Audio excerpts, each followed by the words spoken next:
సైన్యానికి సంబంధించినటువంటి కన్ఫర్మేషన్ కూడా వచ్చేసింది. Powerful cross border offensive was reportedly carried out by the Indian army on the camps located inside Myanmar territory involving nearly 100 drones targeting the insurgent groups base with precision అంటూ దాంట్లో లక్ష్యాల్ని నిర్దేశించి మరి పర్టికులర్గా ఎవరెవరిని ఎక్కడెక్కడ లేపేయాలో చూసి మరి లేపేశారు. కీలకమైనటువంటి నాయకుల మీద ఈ అటాక్ జరిగింది అన్నటువంటి విషయం ధృవీకరణ అయింది.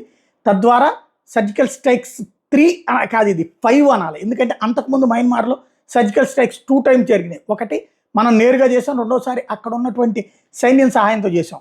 ఇప్పుడు మళ్ళీ అక్కడ ఉన్న సైన్యం సహాయంతో మూడోసారి మయన్మార్ లోపల, అంటే బర్మా మయన్మార్ అంటే మన ఈశాన్య రాష్ట్రాల సరిహద్దు. అంతకుముందు పాకిస్తాన్లో 2 సార్లు సర్జికల్ స్ట్రైక్ చేసాం.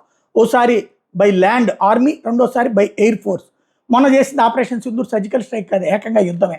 కాబట్టి ఓవరాల్గా 5 సార్లు సర్జికల్ స్ట్రైక్ చేసినటువంటి రికార్డు మన సైన్యానిది అవుతుంది. మోడీ సర్కార్ టైంలోనే అవుతుంది.